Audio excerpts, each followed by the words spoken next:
Very good evening and welcome to Newswatch, this 7th day of September 2021. Thank you so much for joining us for the latest news updates. I'm Tony Omondi and our sign language interpreter is Boniface Murithi. Let's begin. As the National Security Advisory Council, NSAC, moves to declare Laikipia Nature Conservancy and its environs in Laikipia County a disturbed area, leaders and residents now want the government to enforce the orders and ensure their safety. Speaking in Olmoran Township, the leaders led by Governor Ndiritu Murithi noted that in the past, the government has always promised security operations in the troubled areas following a spate of banditry attacks and livestock thefts incidents that have left at least 6 people dead and scores injured in the last 2 weeks. The leaders say the government should ensure that this does not just remain a promise but a reality. Our reporter Tiffany Wamboi begins our broadcast. Tension continues to build up in Laikipia County as fear cripples the residents whose security hangs on a loose thread. With 12 people murdered in the attacks so far, increased insecurity in the region poses a threat to their living and a consequent threat to those living in their environs. In a bid to reduce insecurity in the region, the government has declared Laikipia Nature Conservancy and its environs a disturbed area while seeking to conduct a security operation to flush out illegal traders and bandits. The National Security Advisory Council, NSAC, has further moved to ratify a 6 p.m. to 6 a.m. curfew in the region and is expected to gazette the areas in which the security operations will be conducted. Despite the strategies the government is seemingly adapting to curb the insecurity menace in the region, area legislators are unappeased. Speaking to residents in the area, Laikipia County Governor Ndiritu Murithi expressed his fury as he decried the empty promises made by the government in the past and lack of progressive action. Na wewe unatupromise tu, hata leo umenipromise kwa simu. Leo hii, today, komanda wako simuoni. OCPD simuoni. Ma promises tu. Murithi further reiterated that it is the government's responsibility to protect the citizens of the country. Rais Uhuru, take action. Your citizens are dying. Take action. And above all, give us the opportunity to defend ourselves. Yes. Wewe tupatie KPR. Kama munasikia uoga huko Nairobi, mtupatie bunduki. In supporting the governor's sentiments, Laikipia North Member of Parliament Sarah Korere highlighted the withdrawal of children from at least 6 schools due to the tension in the region. Ikifika Jumatatu kama serikali haijafanya chochote, tutaweka watoto wetu kwa mabasi, kwa probox, kwa matatu, tupelekee Matiang'i. Kwa sababu katiba ya Kenya inasema elimu ni ya bure na ni lazima. Na sasa serikali wanalazimisha watoto wetu kukaa nyumbani kwa sababu ya wao kushinda kutulinda. With the measures that have been adopted by the relevant authorities, residents could only hope that the tension will die down and peace restored in the region. Reporting for Hope TV Newswatch, I'm Tiffany Wamboi.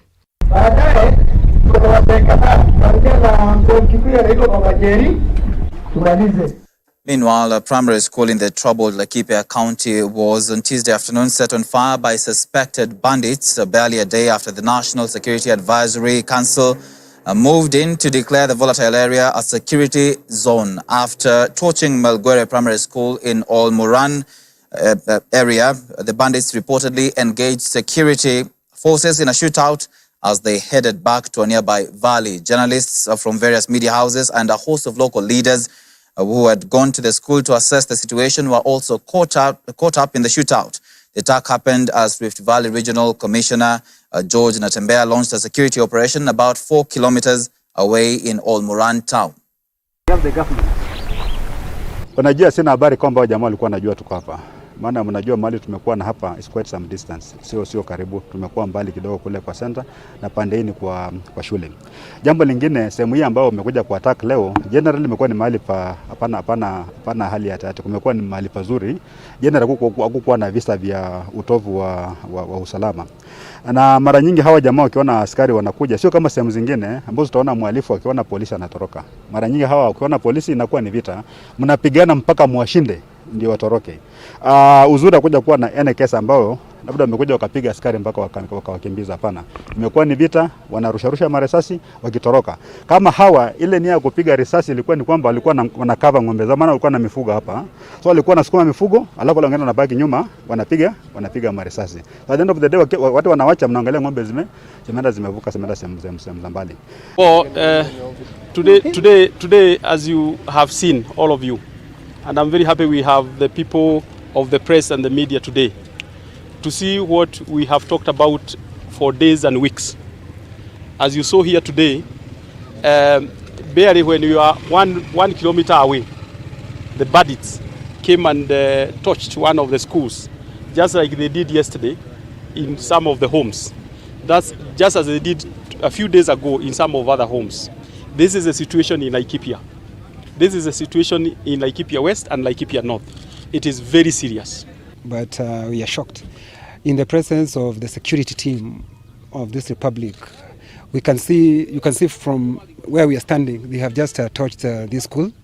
And it's like they are daring the government. And when you see people daring the government, they are saying the government is not able to protect its citizens. And the work of any government is to protect the lives and property of its citizens. But if they are daring the government, it means the government is supposed to either surrender, and if it surrenders, it means the citizens are on their own. So what we're telling the government, and particularly to the person who is the CEO of the Republic of Kenya, Honorable His Excellency Uhuru Muigai Kenyatta, that us, as citizens of the Republic of Kenya, we are suffering, especially here in Ormoran, Wangwashe, Sipili, you go all the way, Kamwenje, we are suffering, and we cannot sit and see this happening. Now, the Interfaith Councillors warned politicians against holding political rallies during COVID-19 season to help stop the spread of the virus in the country. Speaking during an engagement with Interior CS Dr. Fred Matiang'i in Nairobi, the religious leaders led by Bishop Anthony Muheria said the council has taken note of the rising number of deaths and continued disregard of COVID-19 protocols by politicians and made recommendations to the government ahead of an expected review of the protocols currently in place. The council has appealed to politicians to find other means to reach people other than public rallies. Interfaith Council, who are from the various faith groups. On the ground, we have noticed more than tripling of the number of deaths. We have seen the number of mortuaries overloaded. And I speak even of my own backyard in Nyeri, where even the supply of coffins cannot meet the demand of the deaths. The situation of COVID continues to be grave. And so we are pleading, and we have pleaded through our CSs here present, and we are now pleading as interfaith, as religious leaders, because we believe this country is religious. That is possible to carry on campaigns or popularization through other means other than putting our people at risk. We are calling to your conscience and your heart that you please plead, you please take up the life of our people seriously. We have presented our concern as Interfaith Council to the government, since it is not an area of direct competence, but we feel it plays for the human life. And so we have presented and asked them, as far as possible, to help so that this reality may be brought to the mind of all those leaders. But we as religious leaders plead with you, each and every religious, every political leader, so that you may take the life of Kenyans seriously.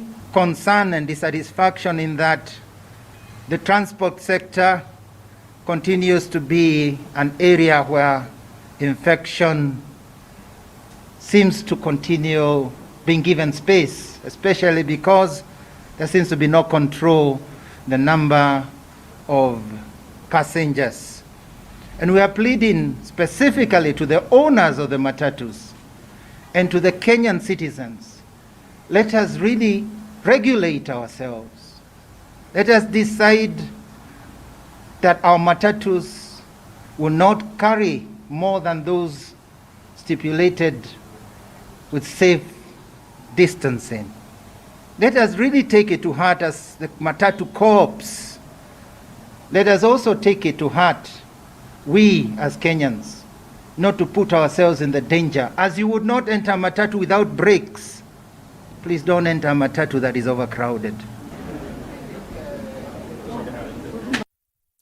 The COVID-19 vaccination rollout in the country has on Tuesday received a major boost after the Japanese government donated a cold chain capacity infrastructure that includes 12 ultra-modern deep freezers. Health CS Mutahi Kagwe said the deep freezers will facilitate the storage of vaccines at temperatures of up to -70 degrees Celsius. Health Ministry COVID-19 Vaccine Task Force Chair Dr. Willis Akwale said vaccines such as Pfizer require storage at very cold temperatures, adding that the Pfizer vaccine will be stocked in facilities that can vaccinate 100 people daily to avoid the expiry of the vaccine. 3 of the freezers will be stored at the central vaccine stores in Kitengela, while the others will be distributed to the 9 central stores in the country. Grateful that today the government of Japan is donating some 12 ultra-cold chain freezers with a storage capacity of 3 million doses. To deploy Pfizer and any other future vaccines that may require ultra-cold chain temperatures will now not be a challenge at all. 3 of these freezers will be placed at the central vaccine stores in Kitengela, while the rest will be distributed to our 9 regional stores in Nairobi, Eldoret, Kisumu, Mombasa, Nakuru, Nyeri, Meru, and Kakamega. And there is also the issue of the regional store in Garissa. And I'm glad to note that UNICEF is supporting the delivery of a specialized deep freezer suitable for Garissa. We hope to receive this very soon, and we hope which will serve the interests of northeastern part of this country. It is important, ladies and gentlemen, to note that during transportation from the central regional stores, these vaccines require to be transported at -70 degrees. This will be done using specialized insulated devices known as soft boxes, which maintain ultra-cold chain temperatures using dry ice. We are therefore very delighted that the United Postal Services Foundation has kindly donated that 15 soft boxes, which will enable transportation of the vaccines to the regional stores. Let's now look at the COVID-19 statistics. The country has recorded 704 new COVID-19 cases from a sample size of 6,776 tested in the last 24 hours. The positivity rate is now at 10.4%, with total confirmed infections rising to 241,134. 756 patients have recovered from the disease, bringing the total number of recoveries to 229,762. At the same time, 5 patients have succumbed to the virus, bringing the cumulative fatalities to 4,800. In terms of admissions, a total of 1,815 patients are currently admitted in various health facilities countrywide, while 4,053 are under the home-based isolation and care. 147 patients are in the ICU. Moving on, there was drama at the urban primary school in Embu town after frustrated parents were denied entry to the school after the head teacher summoned them. The parents have faulted the school head teacher for demanding tuition money despite the government banning schools from demanding for tuition fees. The agitated parents who camped at the school gate lamented the deteriorating performance of the school despite paying for tuition fees.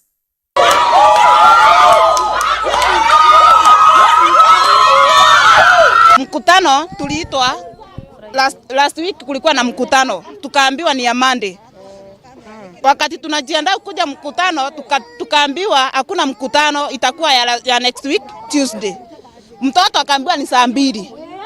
Na akakuja akasema, akatuambia mkutano ni ya saa 2. Saa hii kufika hapa saa 1:30 tunaambiwa mkutano imeisha. Tena tunakutana na watoto njiani. Wamefukuzwa, wameambiwa waende waambie wazazi mkutano ni ya saa 1. Sasa anataka pesa ya tuition. Nimemlipa pesa ya tuition ya tamu yenye imeisha na ya hii nimelipa hiyo 2,000. Kwa nini anafukuza mtoto?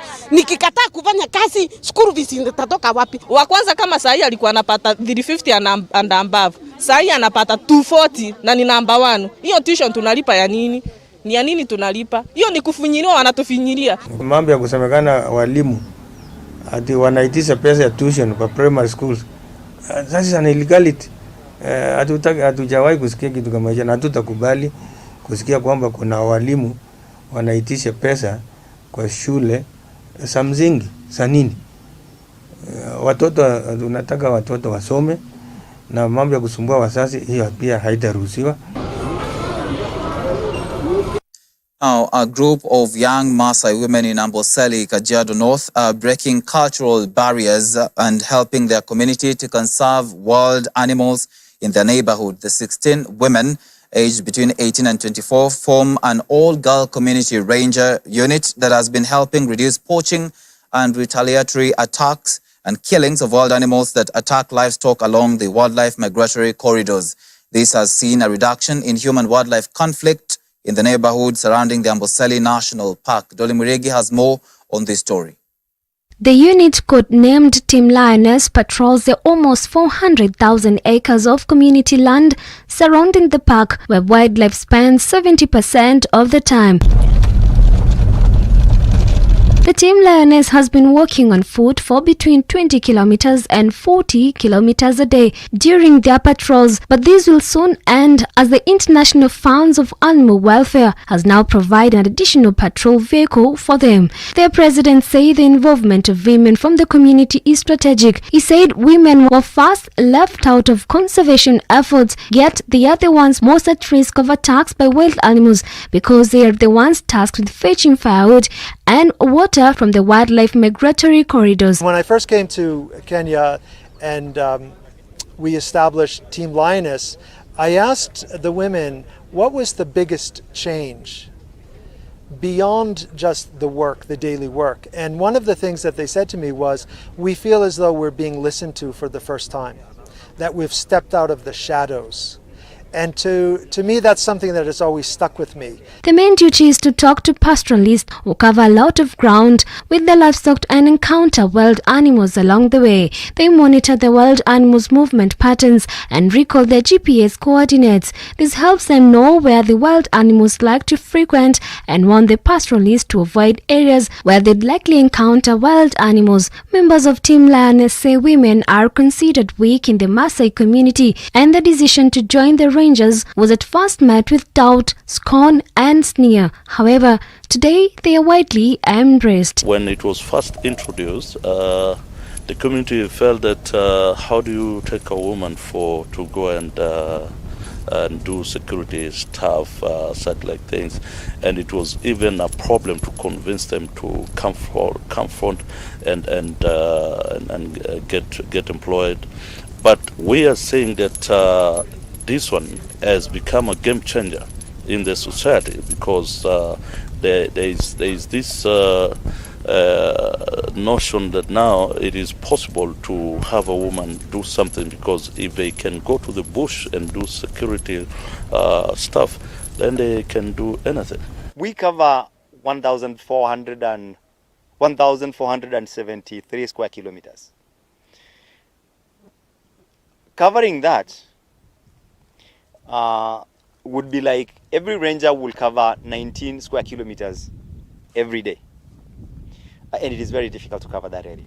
So we would want to wish, we would wish that at least a ranger will cover 10 square kilometers per day. The all-girl ranger unit used their convincing power to talk to Maasai warriors out of relation whenever wild animals attacked their livestock. The success of the 8 women rangers motivated them to take more on board, prompting another recruitment drive that saw 8 more women join the unit. We have support from people around the world to provide vehicles, which we did today, but also the expansion of Team Lioness, which is really the first time that women from the Maasai community have been involved as community rangers. So I think it's a really great step forward, and it's serving as a model for a lot of other things that we do across Africa. Sharon Ankinyi, 21 years old, says that they were the first females from her community to be recruited as rangers, but her community thought she would not pacify and endure tedious work in the jungle, and also how to encounter wild animals in the park. She says their work is to gather intelligence on poaching through camouflage by intermingling with women in the daily chores. The main thing yenye tuliandikwa ni kupata information kutoka kwa community. Kwa maana kwa wanaume si rahisi kupata information kama sisi sasa like wanawake, kwa maana sisi ndio huwa tuna socialize na wamama wa nyumbani, tunaenda kunina wao, tunawasaidia kulea watoto, tunaenda maji, tunakutana nao tukifua, so at least wataweza ongelelea kitu na tukisikiza tunaweza forward. We have been facing so many challenges, especially we as Team Lioness, I mean female rangers, because first we faced challenges from the community. The attitude from the community towards us was very negative because many thought that we will not make it. So also many are discouraging us. They told us, how can you go there, work together with men? Dolly Mirigi for Hope TV Newswatch. Moving on, Deputy President William Ruto has castigated the Jubilee government, saying it has wasted 4 years during its second term pushing for constitutional amendments through the Building Bridges Initiative BBI. Speaking during a meeting with grassroots leaders from Gatanga constituency at his current residence, the DP urged members of parliament to put up legislations that will unlock the implementation of the Big Four development agenda. As Grace Ongoi reports, Ruto said he will not give up on his quest of uniting the country under a national political outfit. With the election clock reading just 11 months to the general elections, Deputy President William Ruto seems to be scaling up his popularization campaigns.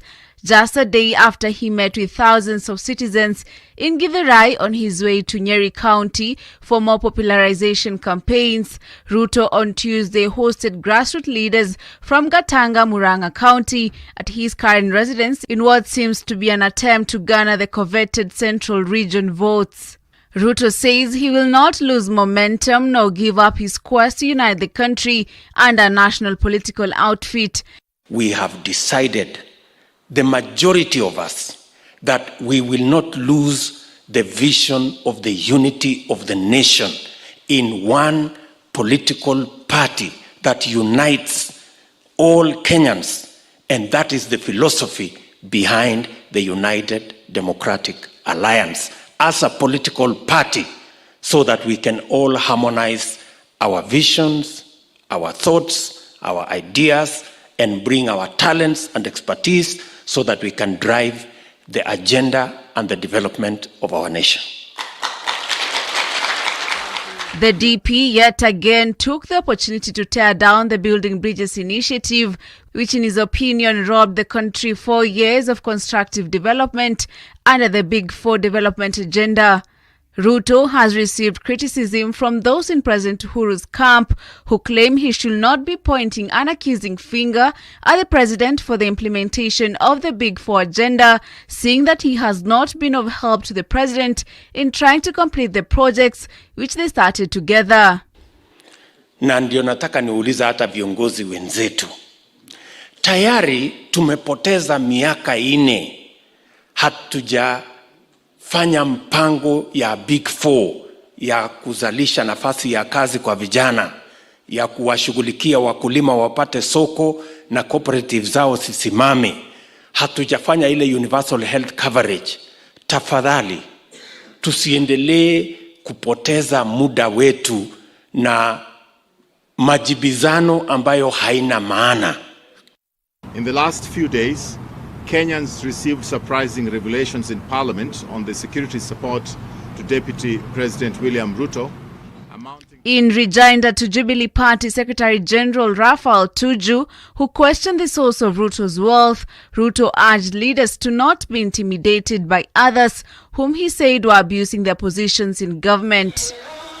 Leaders present in the forum, including Mathira MP Rigathi Gachagua, Kikuyu MP Kimani Ichung'wah, Embakasi West MP George Theuri, Murang'a MP Rongo Kang'ata, and nominated MP Isaac Mwaura, among others, criticized Ruto's opponents for using what they called outdated political tactics to influence the political stance of Mount Kenya residents. Hata wale wanafikiria leo wako na mamlaka makubwa sana. Tafadhali ni uamuzi wa wananchi na viongozi wa Mlima Kenya.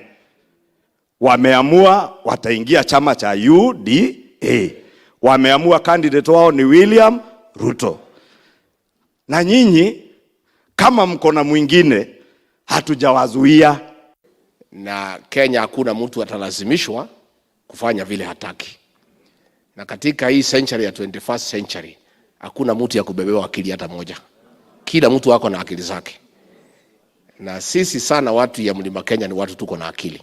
Raundi hii yule mtu wa pale chini ndiye ataongoza serikali. Mambo ya wale ambao hawana kazi, wale ambao ni wakulima, watu wa bodaboda, tunataka ku make sure kwamba hii bottom up economy imefanya kazi. Sisi watu wa Murang'a, let us support chama cha UDA. Hawa watu wengine ambao saizi wanakuja kuitisha viti, mnaona mtu ambaye yuko kwa UDA? You know, watu wanajua ukiingia UDA unaanza kupata mashida. Wajua kama mimi nilikuwa chief whip, kiongozi mkubwa sana katika hii republic. Lakini mimi nikaona hii BBI iendelee vizuri. Mimi kaambia president, okay, mimi hii kitu sioni, nikaandika barua. Badala nisikizwe, Kang'ata akarushwe nje. Grace Ongoi for Hope TV Newswatch. All right, with that, let's take our first break on Newswatch. Still have more coming up after this short break.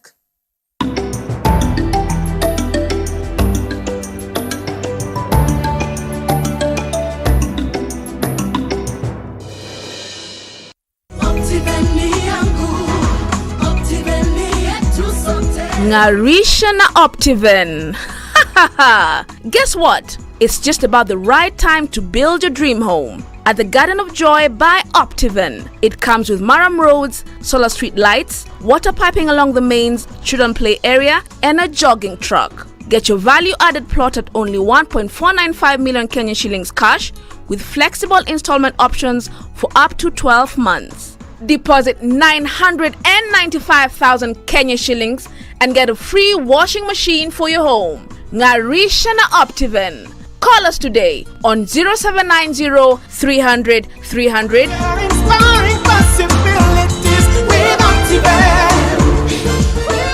This week on Turning Point by Dr. David Jeremiah. We are more than conquerors. And Paul's not talking here about something that will happen to us. He's talking about things that are happening to us right now. In the midst of these things, we are more than conquerors. And we're not merely conquerors. We're not just neutralizing the things that happen to us. Paul says, no, we're overcoming them. We're overwhelming them. More than conquerors, so that whether it's death or life or angels or principalities or things present or things to come, whatever it is that's going on in our life, because of God's love for us, we can overcome that. We are more than conquerors. We are overcomers. That's this week on Turning Point by Dr. David Jeremiah.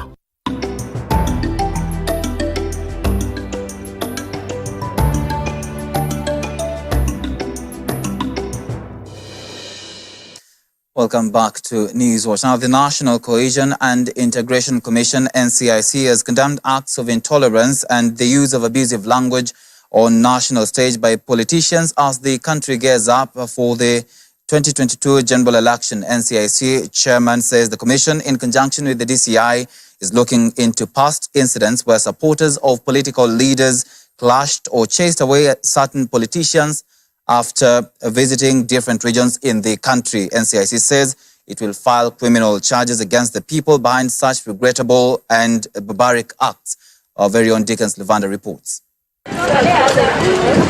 As the country gears up to the August 9th, 2022 general elections, politicians holding political rallies and meetings have been asked to desist from fueling chaos in regions they consider the political bedrocks ostensibly to lock out their competitors. The roadmap towards the 2022 election. The National Cohesion and Integration Commission NCIC, while citing past incidents of political intolerance, says it will take decisive action against politicians fanning disunity and violence in the country.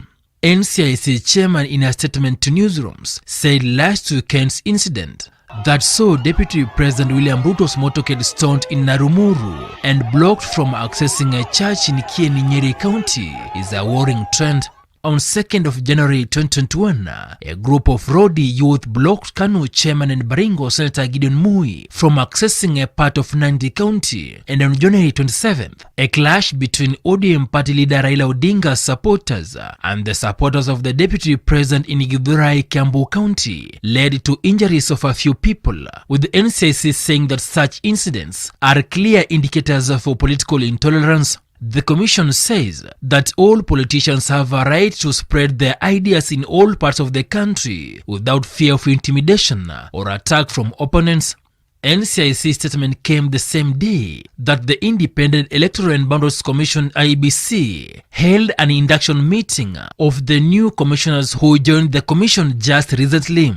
Irene Masit, Justice Nyangaya, Juliana Cherere and Francis Wanderi were taken through aspects of the electoral process and corporate governance a day after former nominated Senator Ben Paul Njoroge moved to court seeking to postpone the August 9th, 2022 elections, arguing that among other issues, the IEBC made an announcement of the election date at a time when it was not properly constituted, since only 3 commissioners were in office. Chebukati anatakiwa kustakiwa na treason kwa sababu ni vibaya sana kutayarisha uchaguzi wa kuweza wa kutoa kiongozi kama rais kwa ofisi kama muda wake ule amepewa na katiba haujaisha.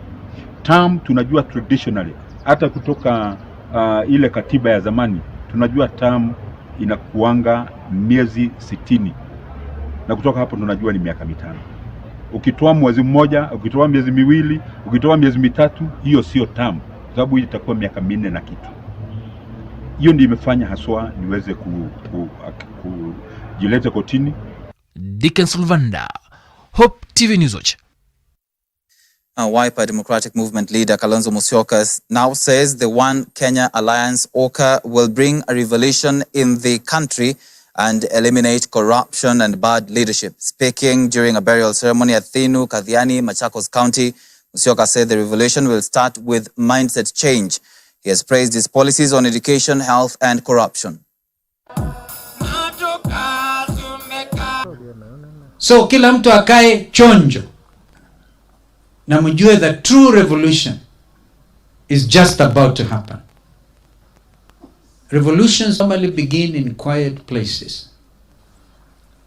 And true powerful minds, when they speak, the country will listen. And we are just about to speak. Na tukiongea, mwenzako next to you, mwambie karibu kumekucha. Na kwa hivyo msifadhaike hata kidogo. Hakuna mchezo. There's no joking anymore. We have some sacred business to save this country. And we'll go everywhere to make that clear. Therefore, OKA is a sacred movement. And sacred is sacred. We have a God-given responsibility to make a difference, to cause a true people driven revolution. Nitaongea juu ya mapinduzi. Pindua akili yako. Ujue anayezungumza nawe ni mmoja wenu. Najua shida zote za Kenya hii. Kwani mimi nikiwa mtoto mchanga niliziona zote. Chini ya Oka na muungano ambao tutaunda sisi zote. Mimi naahidi wa Kenya, hakuna mtoto wa form 1, basi hiyo mambo ya primary tulipitisha na mzee Kibaki. Lakini kutoka form 1 mpaka form 4 hakuna mtoto wa Kenya ataulizwa kulipa karo. Alafu tutaongea juu ya vyuo vyetu vikuu. Vyuo vyetu vikuu. Sasa hivi utaenda kwa vyuo na viko vingi, alafu upate kwamba watoto wanapikia kwa room, kwa vyumba. There's no decency. Meanwhile, Amani National Congress ANC party leader Musalia Mudavadi has hinted at getting a running mate from the much contested Mount Kenya region to boost his presidential stamina in the next general election. Speaking at a local channel during an interview, Mudavadi said the region is influential and has shaped the politics of the country for a long time. He has insisted that he will be at the ballot and will not support any other candidate for the top job. Kusema ukweli, watu wa Mlima Kenya wana umaarufu wa kisiasa katika taifa letu. Tukilinganisha tu na vile wamepata nafasi ama viongozi tumepata viongozi watatu ambao ni wazaliwa wa Mlima Kenya ambao wamewahi kuongoza taifa letu. Mwanzilishi wa taifa Mzee Jomo Kenyatta, Mzee Mwai Kibaki, na sasa Uhuru Kenyatta. Kwa hivyo kuna umaarufu mwingi katika eneo hiyo, na hawa ni watu ambao wanapenda biashara, wanapenda kuzingatia mambo ya kiuchumi na kadhalika. Kwa hivyo wanaweza changia sana ujenzi wa taifa letu kama Wakenya wengine. A section of Kuria youth has opposed Migori County Senator Ochilo Ayako's endorsement as an elder of the community as a way of getting support for his gubernatorial seat contest in 2022. Senator Ayako, who seeks to replace Governor Okoth Obado, was last Sunday endorsed to be an elder by a section of Kuria elders in the region. However, the angry youth said Ayako should seek their approval first and not the elders' endorsement. Kuna mtu ambaye anaitwa Ochilo, tulisikia kwamba alikuja Kuria akapelekwa sehemu fulani kwamba ameendoziwa na wazee kwamba yeye ndiye atasimama governor ama yeye ndiye tunaunga mkono kama governor. Maana hata sisi tuna haki ya kuchagua kiongozi ambaye tunamtaka. Raundi hii tutasema kwamba tutakuwa makini. Hatutaki kutumia kama vile tulipromisiwa 2017 kwamba tusapoti mtu dakika mwisho atatuweka mahali mzuri ama atasaidia vijana wetu kupata kazi na akosa kutusaidia. Tukiwa vijana wa Kuria tumesema kwamba tutakaa chini. Governor wote watakuja ambao anatafuta kiti, tutakaa chini tutawasikiliza. Yule mwenye tutaona kwamba ajenda zake zinatufaa, basi hiyo ndio tutaunga mkono. Kwa hivyo maneno ya Ochilo kwamba ameendoziwa na Wakuria, hilo swala sisi kama vijana tunakataa.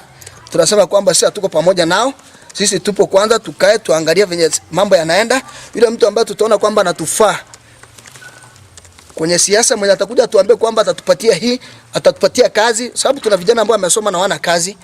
I'm very shocked whereby our senator, the current senator mwenye anaenda kuvai for gubernatorial seat, anakuja anakaa na wazee, those who don't have any say, anaacha sisi vijana ambao tuko na say, anakuja anaongea wanaimundosi it is going to be the next governor. Sisi kama youths through our leader Monati ambaye anatuongoza, tumekaa chini tumejadiliana, tumekataa. We are not ready for any seat of gubernatorial. Mwenye anakuja kucontest hapa akuja akae sisi na sisi vijana chini to agree, atupatie manifesto, atuambie how is going to help us more so youths. There are so many of us who are learned. There are so many people educated around here. Na hatuna kazi, tuko hapa tumeshatumika for the last 10 years. For those governors wenye wameshapita wanakuja wanatupatia hapa wanatuambia vitu but they are not delivering. So sisi sasa tumekataa, tumesema kwamba we need transparency, someone who is ready akuje kwa ground akae na sisi kama youths, tuamue ni nani tumpatie seat, then we see how we are going to support each other. Now, a new survey by InfoTrack has shown that a majority of Kenyans support the revised COVID-19 measures by President Uhuru Kenyatta to curb the spread of the virus. According to the poll, 68% of Kenyans support the operating hours of eateries and bars, while 31% do not. 63% of Kenyans also support the nationwide 10 p.m. to 4 a.m. curfew, while 36% do not. The findings released by Infotrack has also revealed a deep crisis in the public health sector brought about by the COVID-19 pandemic. The burden of COVID-19 to the health sector has been enormous and can be witnessed by the stretched hospital infrastructure as well as healthcare workers since the COVID-19 pandemic hit the country in March last year. A survey conducted by Infotrack between 15th June and 20th June 2021 has indicated the deep crisis that the public healthcare system faces in light of COVID-19. Their findings, among other things, have indicated that 53% of Kenyans who visited public health facilities between the end of 2020 and mid-2021 noted that they experienced inadequate resources, including medical equipment and drugs. The end of 2020 saw many cadres of healthcare workers down their tools over inadequate infrastructure like personal protective equipment, as well as being understaffed despite increased workload due to COVID-19. More data revealed that 71% of Kenyans in need of medical attention visited public health facilities between the end of 2020 and mid-2021. Additionally, 48% of Kenyans who visited public health facilities between the end of 2020 and mid-2021 indicated that they were satisfied with the services they received, with 51% noting an adequate number of medical staff in the public health facilities they visited.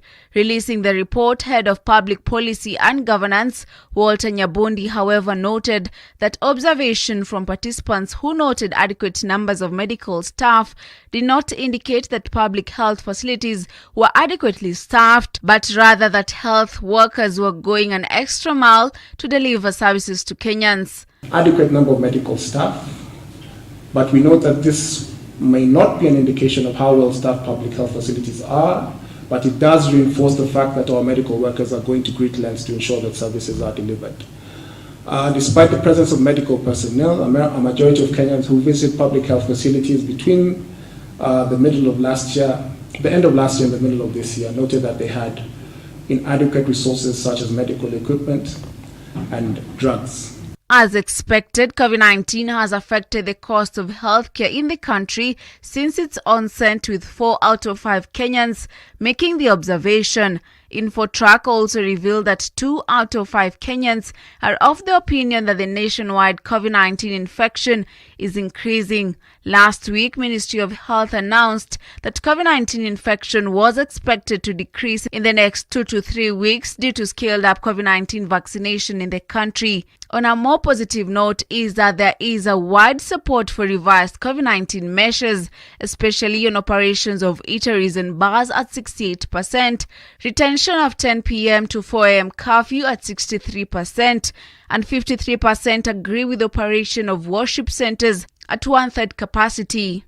For a procedure, if you have to go under, the process now is that you must have a COVID test.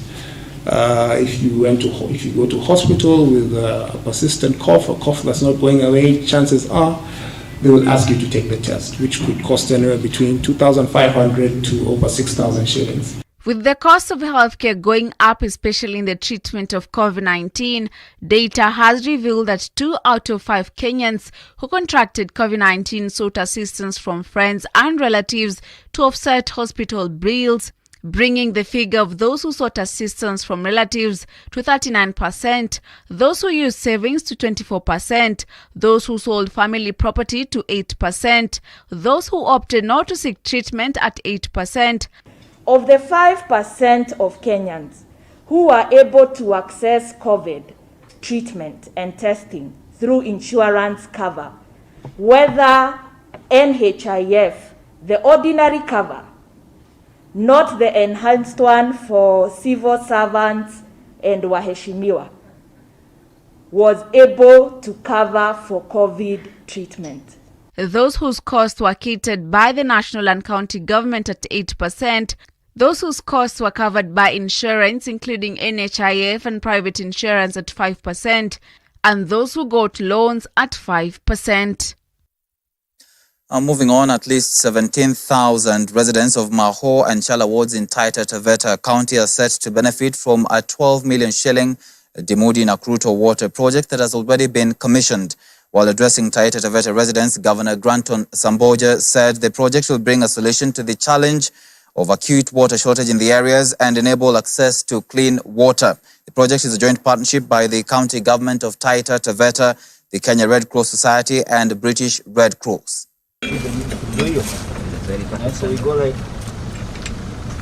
Watu wetu wameteseka kwa muda sana. Wanakunywa maji ya chumvi kutoka mtoni. Lakini leo hii na kupitia mradi huu tuko na uhakika sahi wakazi wa kuanzia majengo paka Kidong tunakunywa maji safi. We know that this water project will provide water for 17,000 people and 24 villages, but also we will have the villagers ODF and having a better living environment for the community around here. Thanks to the great partnership between British and Kenya Red Cross, but especially the county government under the leadership of His Excellency the Governor. Kwa kweli ni hatua kubwa tumepiga. And I want to take this opportunity from the bottom of my heart to thank Red Cross, to thank my sister Maria, na British Red Cross, and with all the partners for the support. Wananchi wa hapa, rate yao ya kulipa maji iwe chini. Kama sehemu zingine watu wanalipa shilingi 50 cubic meters, mimi nataka kuona shilingi 30 au 25 hapa kwa cubic meter. Mpaka wananchi hawa waweze kusimama sawa sawa. Now, in a bid to strengthen the surgical systems in sub-Saharan Africa, Smile Train, a cleft charity, has amplified its partnership with the College of Surgeons of East, Central and Southern Africa to invest in the education and training of 112 additional cleft and reconstructive surgeons. Through this partnership, 12 surgeons will receive a full scholarship to a 3-year plastic surgery fellowship with 4 positions specifically reserved for female surgeons. The partnership will also support 10 scholars to engage in an 8-month post-fellowship cleft surgery certification program. All right, let's now take another short break on Newswatch. When you come back, of course, we'll be looking at what is happening in business and sports news.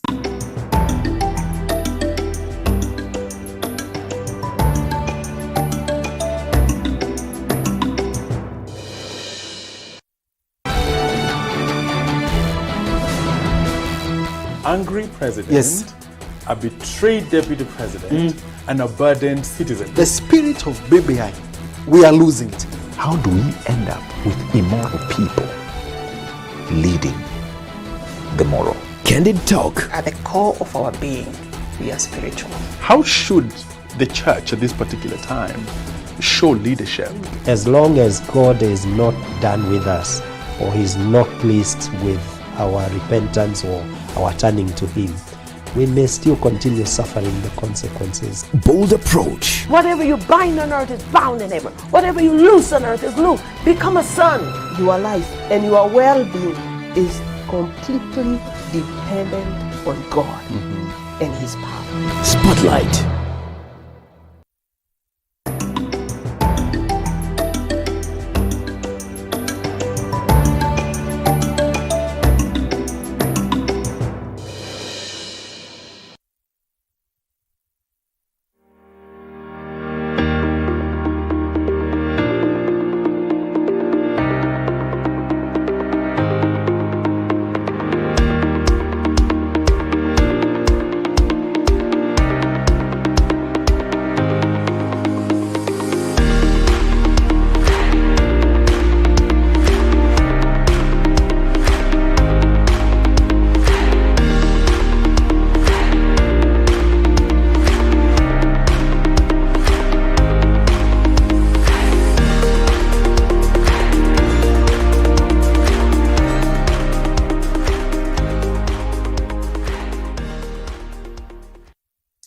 Welcome back. Digital billboards around Nairobi have started to live stream Nairobi's real-time air pollution in an effort to increase air quality awareness among the city's 4.7 million inhabitants.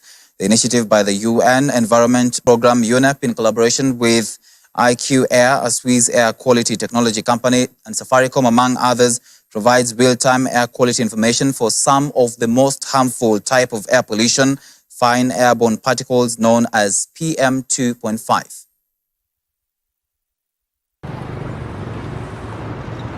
As the pollution levels for PM2.5, as those concentrations get more and more dense, the displays take that data, which is quite complicated, and instead of telling people that it is 100 micrograms per cubic meter, which is a complicated thing to comprehend, what we are doing is translating this into a color scheme.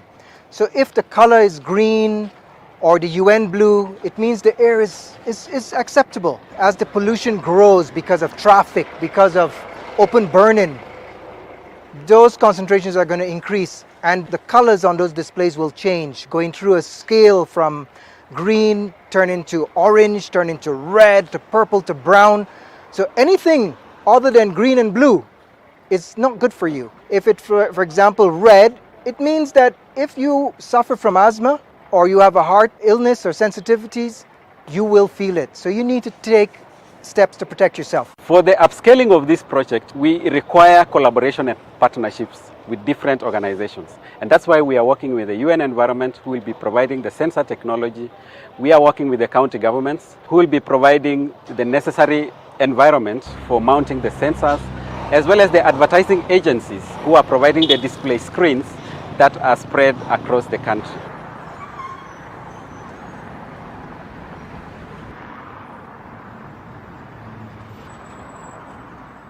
Our leaders in Kilifi County have called on the government to prioritize the tourism and hospitality sectors in its vaccination campaigns with a view to reviving the tourism sector. According to the leaders, the COVID-19 pandemic has adversely affected the industry, calling for more efforts to ensure all players in the industry are vaccinated for the country to be declared safe to holiday. Governor Amason Kingi and Kilifi North Member of Parliament Owen Abaya also called on coastal residents to present themselves in large numbers for vaccination. The leaders spoke at the Malindi Sub-County Hospital on Tuesday during the launch of the Moderna vaccination campaign, in which more than 300 hotel workers received their first dose. Yale mataifa ambayo yanaleta watalii hapa makubwa ya kule Ulaya wanasema tutapeleka watalii wetu mahali ambapo it is a safe zone for COVID, safe zone, the green zone. Kwa hiyo wamesema utawala wa kule Zanzibar wameanza hii shughuli. Wamesema wanataka wafanyakazi wote wa airport, kuanza airport, taxis, wale wanafanya kazi kwa beach, wale wanafanya kazi kwa mahoteli, wale wanauza vinyago, wale wanafanya kazi kwa supermarket, kila mahali wawe wamepata chanjo. Kwa hiyo sasa Zanzibar has been declared a safe zone. Egypt has also been declared a safe zone. Mauritius is now a safe zone, but Kenya is not a safe zone. Kila nchi sahihi iko mbio kujitafutia mbinu za kuona kwamba watalii bado wanazuru nchi zile. Na watalii kuja kwa wingi katika ufuo wa pwani ni kitu kimoja tukifanye. Mtalii atakuja katika ufuo huu wa pwani akijua wazi kwamba it's safe to do so. Hata kuwa na wasiwasi kwamba ataambukizwa virusi vya corona.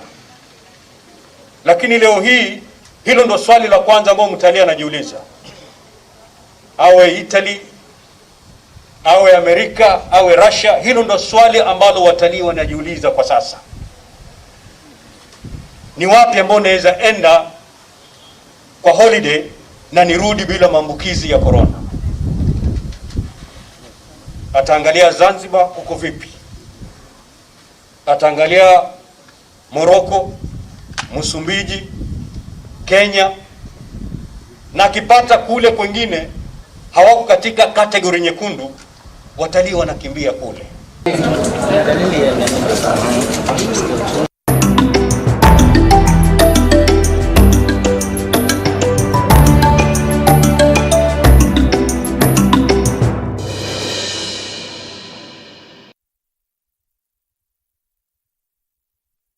Let's look at some sports news now. Kenya's Vihiga Queens will battle it out with the Commercial Bank of Ethiopia in the CAF Women Champions League CECAFA qualifiers after beating Simba Queens and Lady Doves 2-1 and 4-3 respectively in the semi-final matches played yesterday at the Nyayo National Stadium. The two will be in action this Thursday in their finals set to be played at the Nyayo National Stadium. Simba Queens will be up against Lady Doves in the third and fourth place playoff at 1 p.m. before paving way for the final match pitting Kenya's representatives Vihiga Queens against Ethiopian-based side CBEFC. The winner of this inaugural competition gets a chance to represent the CECAFA region in the first ever CAF Women Champions League to be hosted in Egypt later this year. And 10-man Uganda Cranes were last evening held to a barren draw by Mali in their second World Cup qualifier played at the St. Mary's Stadium. Cranes had to play for more than 20 minutes with one man less after Murshid Yuko was sent off in the 66th minute, leaving his team to battle for at least a point with a numerical disadvantage. Though the result sees Mali continue to top the group with 4 points, it leaves the group open and maintains Kenya's hopes of qualifying for the World Cup next year as they are within reach. Kenya will play Mali in the October international window, starting out away and completing the fixture in Nairobi before playing the last two matches against Uganda away and Rwanda at home in November.